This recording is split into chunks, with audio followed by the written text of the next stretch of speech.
Olá, meus irmãos, tudo bem com vocês? Eu sou Marcelo Gonçalves. Este é o nosso canal com a palavra Small, um canal de devocional bíblica, onde nosso propósito é estudarmos livro por livro. Estamos estudando a carta de 1 Coríntios, uma carta onde Paulo enviou à igreja de Corinto para exortá-los sobre alguns pecados que estavam evidentes, sobre as divisões que haviam na igreja. Nós estamos dando sequência, então, hoje no capítulo 2, a partir do versículo 6 e concluindo, então, o capítulo 2, tá bom? Antes do estudo, vou pedir para você, então, verificar se você já é inscrito no canal. Eu tenho visto que algumas pessoas assistem os vídeos, mas não são inscritas. Pô, dá essa moral pra gente aí, se inscreve pra gente crescer. Falta pouca gente pra gente chegar a 250 e eu vou fazer um quiz com o Jonathan. Então, me ajuda a chegar aos 250 e vai compartilhando também os vídeos com pessoas que você entende que precisam conhecer a Cristo, ou algumas pessoas que já conhecem e você entende que é uma boa ferramenta para nós crescermos juntos. Então, compartilhe com seus irmãos. Comente aqui, ó, aquilo que você aprendeu ou alguma dúvida que gostaria de tirar. Estaremos nos esforçando para responder aqui. Estarei me esforçando, na verdade, para responder sua dúvida. E o seu comentário também pode levar na Conferência de Jovens da Fiel no próximo ano. Uma promoção que eu lancei, vai estar passando o card aqui com toda a regrinha. Não é patrocinado, tá? É um presente meu, no meu aniversário em dezembro, estarei presenteando alguém com esse ingresso. Então vai lá, acesse esse videozinho que vai estar passando aqui e você vai conhecer a regrinha para participar, então, do sorteio, beleza? Deixe seu like também, é importante para que o canal seja divulgado para outras pessoas. Quando você deixa seu like, assiste o vídeo até o final, o YouTube entende que esse conteúdo é bom e acaba divulgando para outras pessoas. Então assista até o final, deixe seu like. E ó, antes de mais nada, vamos para o vídeo da Fiel, vamos para a vinheta e depois para o estudo, que é o que mais interessa. Sejam praticantes da palavra. O ouvinte não praticante é como aquele que olha seu rosto em um espelho, mas logo se esquece de sua face.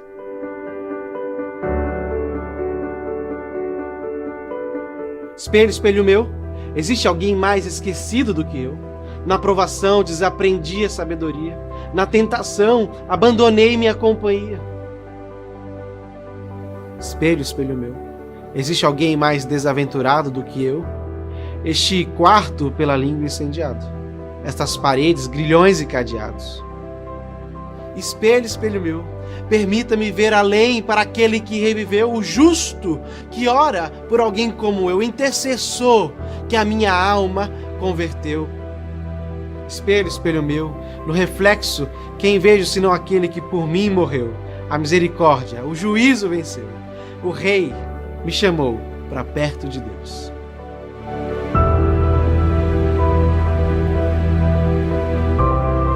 Conferência Fiel Jovens, 2023.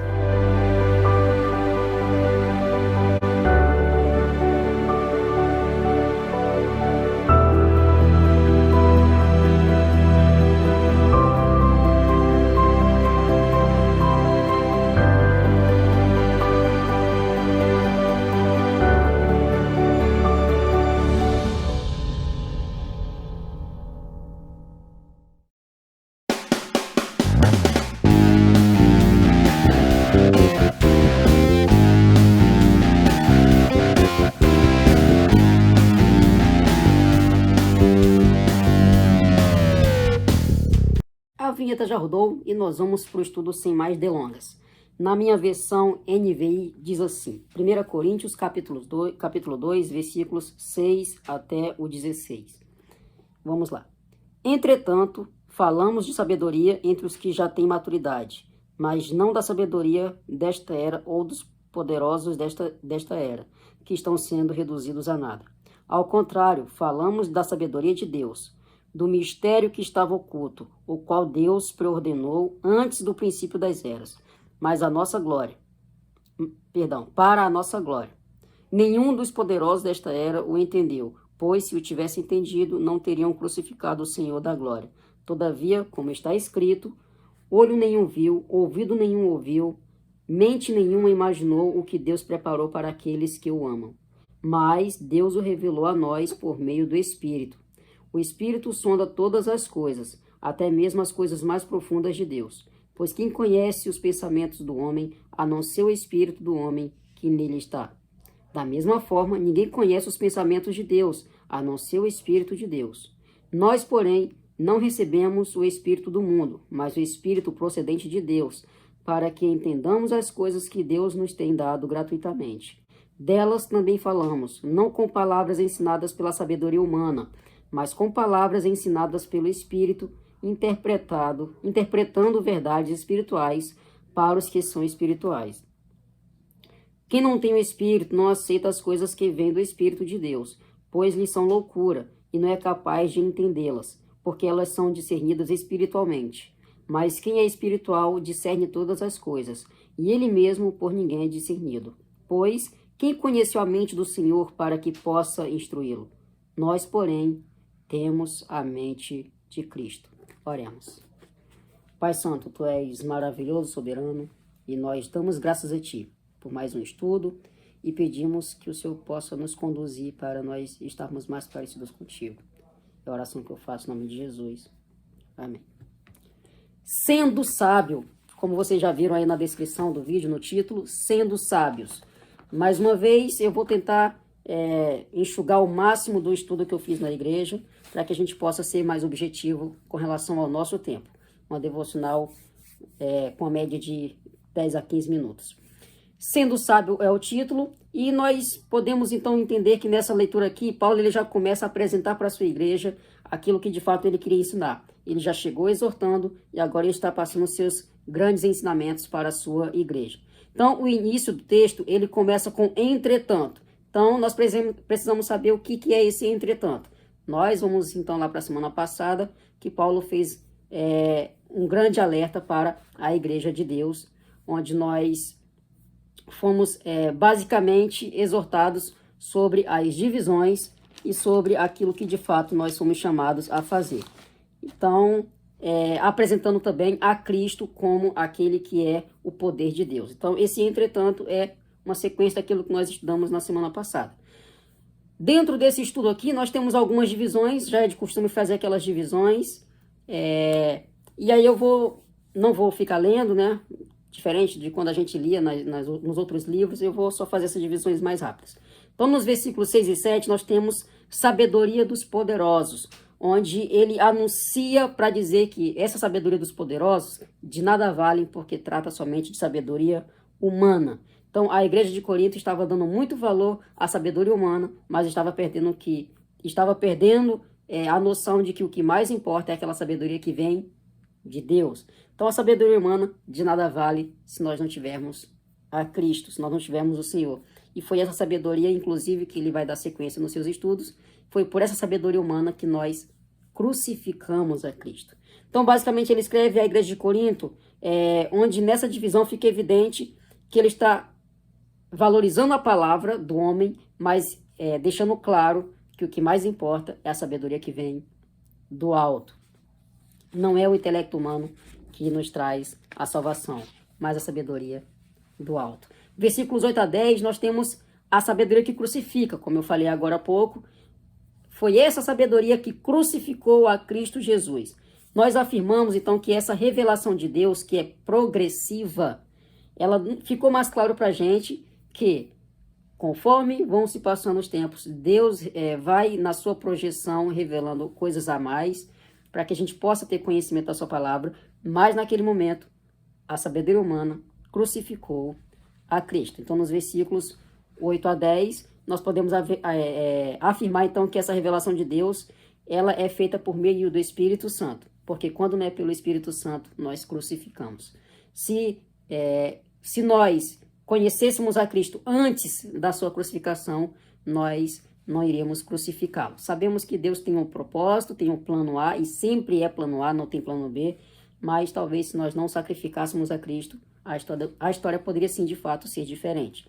Claro que Deus tem o seu plano, e o seu plano é sempre a união entre Ele, Criador, e nós, a sua criação. Nos versículos 8 também, nós podemos ver que a sabedoria humana, ele não só levou a Cristo, não só levou Cristo à crucificação, como hoje nós continuamos crucificando a Cristo em nossos pensamentos. Então, hoje a gente segue nessa sabedoria, segue não reconhecendo o que é Cristo, segue crucificando todos os dias, com base naquilo que nós decidimos. em todas as decisões da nossa vida, nós temos como agradar ou temos como desagradar. Quando eu desagrado, quando eu tomo decisão que é contrária à vontade de Deus, estou o crucificando todos os dias. Então, assim como meus antepassados sacrificaram a Cristo, hoje eu continuo crucificando e sacrificando porque eu tomo decisões que fogem dos padrões de Deus. Estejam atentos a isso. Estamos em ano eleitoral, então é bom a gente pensar naquilo que a gente decide para que a gente não possa tomar decisões errôneas e sofrer consequências futuras. Quando eu decido algo que é contrário à vontade de Deus, eu crucifico a Cristo e a consequência não é boa. Versículos 11 a 16, a sabedoria do Espírito Santo. Opa, essa é a que de fato nos interessa, porque essa é a que vem do alto. Só adquire esta sabedoria quem já reconheceu Cristo como Salvador. Eu não vou falar a palavra aceitar a Cristo, que parece que eu aceito quando eu quiser. E a gente sabe que não é quando eu quero. Quando Ele chama, não tem como fugir. Então é se render, reconhecer. O morto não tem papel nenhum, o morto não tem vontade nenhuma, como é que um morto vai aceitar Cristo? Não aceita. Então aqui no caso, a sabedoria do Espírito Santo, que é a que vem do alto, acontece quando eu reconheço Cristo como meu Salvador, quando eu me rendo aos pés dele para viver a sua vida. Esse conhecimento vem do Pai, através do Espírito Santo. Então, nós, por nós mesmos, não adquirimos esta sabedoria. Então, nós temos sabedoria humana, sabedoria que vem de Deus, e essa que vem de Deus é justamente a que nos traz o conhecimento mais pleno da sua palavra, e aquela sabedoria que sacrifica, que crucifica, perdão, a gente vai acabar sendo, como é que a palavra que eu posso usar? Uma vez que eu tenho a sabedoria da crucificação e agora eu conheço a Cristo e tenho a do alto, a que vem do Espírito Santo, eu começo a fugir daquele entendimento raso, paro de crucificar Cristo e agora eu sou crucificado junto com Ele. Com base nisso, as aplicações ficam assim. Ore a Deus e peça por sabedoria. Então, vocês podem ler, eu vou estar deixando o texto passando aqui, em 1 Reis 3, capítulos 1 a 13. Eu vou deixar passando aqui, ó. Vou dar uma pausa, ler rapidinho e depois você volta para o vídeo, beleza? Então, 1 Reis 3, versículos 1 a 13. Ore a Deus e peça por sabedoria. Lembrando que por experiência minha, né? Por muito tempo na igreja eu orava, pedia por sabedoria. E quando você ora pedindo por sabedoria, Deus não joga a sabedoria na sua cabeça. Deus, Ele te coloca em situações para que você adquira sabedoria. Então, mas é importante ter sabedoria. Então, não tenha medo dos problemas que você irá enfrentar por ser sábio. Pelo contrário, ore, peça sabedoria a Deus. Segunda aplicação, seja humilde em sua sabedoria. Quando eu sou sábio, eu tenho que entender que é uma bênção que Deus me deu. E eu preciso ser humilde nisso. Não soberbo, mas humilde em minha sabedoria. Entendendo que ela vem da parte do nosso Senhor. Seja humilde em sua sabedoria e não soberbo. Terceira e última aplicação, permita a ação do Espírito Santo em sua vida. Uma vez que eu sou sábio, muita gente é sábio, muita gente conhece a palavra, mas o Espírito Santo não age. Então, seja aberto, abra seu coração para que o Espírito Santo possa agir em sua vida. A grande ideia fica da seguinte forma. Aquele com maior sabedoria e poder, vou ler de novo aqui com a tonalidade certa, com a entonação também. Aquele com maior sabedoria e poder foi o mais humilde dos homens para o seguirmos como exemplo. Vou repetir. Aquele com maior sabedoria e poder foi o mais humilde dos homens para o seguirmos como exemplo. Que os irmãos fiquem com Deus e até o nosso próximo encontro.